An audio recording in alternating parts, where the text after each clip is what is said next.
अब तक असद सरकार के तख्ता पलट में एचटीएस का सहयोग करने का दावा करते हुए इजराइल सीरिया में लगातार हमले कर रहा था कि हमने आपकी मदद की, अब देखिए हम क्या कर रहे हैं, हथियारों को बर्बाद करना, एक एक शहर पर हमला करना। तब भी मैंने कहा था कि एचटीएस ये सब बर्दाश्त नहीं कर पाएगा, क्योंकि जिसने राष्ट्रवाद के नाम पर और असद सरकार पर भ्रष्टाचार, घोटाले और तानाशाही का आरोप लगाकर तख्ता पलट किया हो, उसको एक ना एक दिन सीरिया की जनता को जवाब देना होगा। और अब ऐसा तगड़ा जवाब इजराइल को दिया गया है कि इजराइल के होश उड़ गए। इसी के साथ कई और महत्वपूर्ण खबरें मिडिल ईस्ट से जुड़ी हुई दिखाने जा रहा हूं। नमस्कार, मैं हूं प्रज्वल गौतम और आप देख रहे हैं द लाइव टीवी।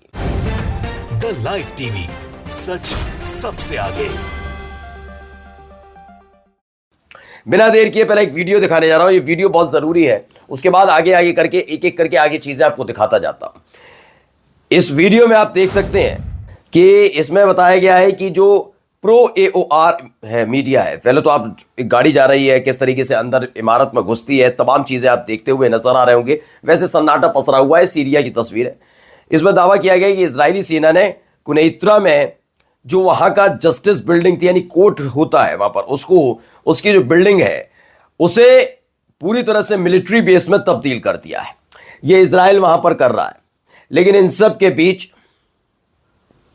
एक तस्वीर और निकलकर सामने आई। वो तस्वीर भी मैं आपको दिखाई देता हूं। पहले देखिए, एक तस्वीर ये निकल कर आई कि इसमें तकफीरीसी हैं, उन्होंने हाफिज अल बसद यानी कि बशर अल असद के जो पिता हैं, जो सीरिया के राष्ट्रपति भी थे और उनकी 24 साल पहले मृत्यु हो गई थी, कब्र को जला दिया। आप तस्वीर देख सकते हैं वहां पर किस तरह का व्यवहार किया जा रहा है। उन्होंने ये मतलब जो वहां के विद्रोही संगठन है, उन्होंने एक दावा किया कि उन्होंने तानाशाह को फाड़ फेंकने के लिए विद्रोह किया, दूसरे तानाशाह की प्रशंसा करने और वहीं अपराध करने के लिए जिसका वे विरोध करने का दावा करते हैं, इस तरह का दावा किया गया। यानी एक और ये तस्वीर निकलकर सामने आई कि कैसे वहां पर चीजों के साथ बर्ताव किया जा रहा है। अभी हाल में मैंने दिखाया भी था कैसे बशर अल असद के पिता की जो प्रतिमाएं लगी हुई थी उसे तोड़ा जा रहा था, बशर अल असद की तमाम चीजें थी उनको नुकसान पहुंचाया जा रहा था, तमाम चीजें हो रही थी। और इन सब के बीच कब्र को जला देना, आप अपने आप में सोच सकते हो क्या रहा है। जो मैंने खबर आपको बताई, कैसे मुंहतोड़ जवाब दिया है, वो भी आपको दिखाऊंगा। पहले देखिए, जो कहा गया उसकी पुष्टि में, कुर्दिस्तान राज्य बनाने में इजराइल रुचि के रखता है। क्या कहता है टाइम्स ऑफ इजराइल, लिखते हैं कि सीरिया को विभाजित किया जाए, लताकिया एक और सिंगापुर हो सकता है, डज इजराइल की सीमा पर हो सकता है, और एक सुन्नी सीरिया चरमपंथी हो सकता है यदि जरूरत हो। यानी एक पत्रकार हैं, वो इस तरीके से कहते हैं सीरिया पट जाए तो बेहतर है। मैंने पहले भी कहा था कि सीरिया के अंदर जो कुछ हो रहा है वो शांति नहीं लाने जा रहा, क्योंकि अलग अलग देशों के समर्थित लड़ाका संगठन अब भी इसी बात के लिए संघर्ष कर रहे हैं कि ये इलाका मेरा, वो इलाका तेरा। ये तमाम चीजें चल रही हैं। इन सबके बीच इजराइल लगातार हमले कर रहा है।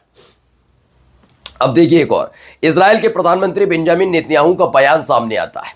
वो कहते हैं हम एक दो नहीं बल्कि 7 मोर्चों पर लड़ाई लड़ रहे हैं, और इसमें एक और शामिल हो सकता है। इसमें बताया गया हम गजा में लड़ाई लड़ रहे हैं, हम लेबनान में लड़ रहे हैं, हम वेस्ट बैंक में लड़ रहे हैं, हम यमन से लड़ रहे हैं, हम इराक से लड़ रहे हैं, हम सीरिया से लड़ रहे हैं, और हम लड़ रहे हैं ईरान से। ये तमाम चीजें इन्होंने बताई। इन्होंने बताया कौन है वो दूसरा मोर्चा जो शामिल हो सकता है। यानी अब कहा गया है कि एक और मोर्चा शामिल हो सकता है। यानी कहीं ना कहीं ये माना जा रहा है कि एक और देश से बैर लेने जा रहा है क्या, क्योंकि अपने आप अपनी तरफ से एक बयान देना समझाता। अब जरा कुछ वीडियोस भी मैं आपको दिखाता हूं। पहले ये देखिए video.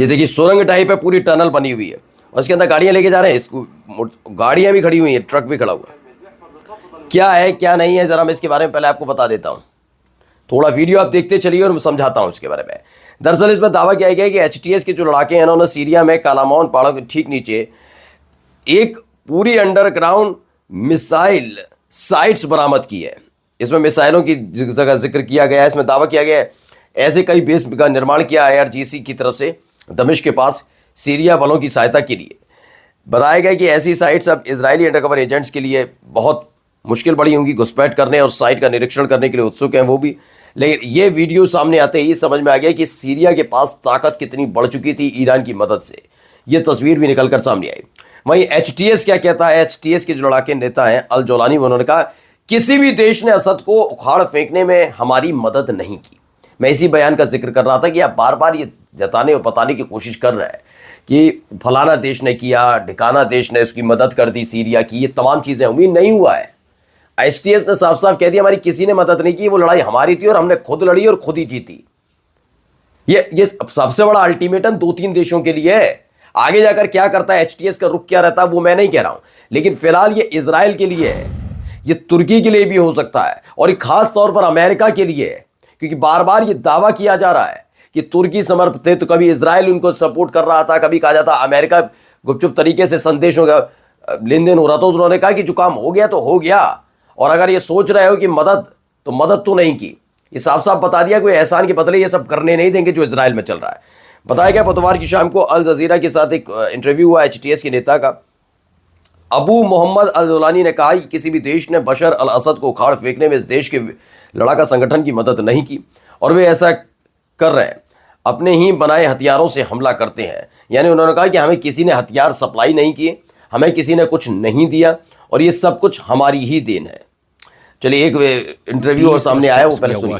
It is still too early to talk about the details of तो ड्रॉप साइट न्यूज का है ये, क्या कुछ कह रहे हैं जरा मैं बताऊंगा आपको, पहले इनको सुन लीजिए। institutions.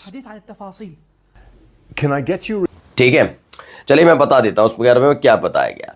इसमें ये कह रहे हैं चैनल 4 न्यूज ने एचटीएस के प्रवक्ता ओबेदा अर्नोट से सीरिया में 300 से ज्यादा साइट्स पर इजराइल के हमलों के बारे में पूछा। अब तो 480 हो गए। एचटीएस के प्रवक्ता ने कहा हमारी प्राथमिकता सुरक्षा और सेवाओं को बहाल करना और नागरिक जीवन को बहाल करना है। पत्रकार, मैं समझता हूं कि आपकी प्राथमिकता नहीं है, लेकिन ईमानदारी से मुझे बता रहे हैं कि इजराइल द्वारा इस देश में 300 की अलग अलग इलाकों में हमले किए गए, इसके बारे में आपको कुछ कहना है? तो एचटीएस के प्रवक्ता कहते हैं इसमें कोई भी शक नहीं है कि हम चाहते हैं हर कोई हमारी संप्रभुता का सम्मान करे। यानी सीधे सीधे अब चुनौती इजराइल को दी जा रही है कि अब हद में रहने की जरूरत है। इन सब के बीच स्पेन के विदेश मंत्री का बयान भी आया। उन्होंने कहा हमें तहरीर अल शम को जो टेररिस्ट लिस्ट थी बनाई गई थी उसमें से हटाने पर विचार करना चाहिए। यानी एक तरफ अभी 2-3 दिन पहले मैंने खबर दिखाई थी अमेरिका भी ऐसा ही कुछ करने की कोशिश कर रहा है, और अब कहा जा रहा है कि विदेश मंत्री जो स्पेन के हैं वो भी इसी बारे में सोच रहे हैं कि तहरीर अल शम जो अब एक तरीके से सीरिया की हुकूमत में है, तो उसके बारे में टेररिस्ट ऑर्गेनाइजेशन में जो उसकी लिस्ट में नाम था उसे हटाना चाहिए।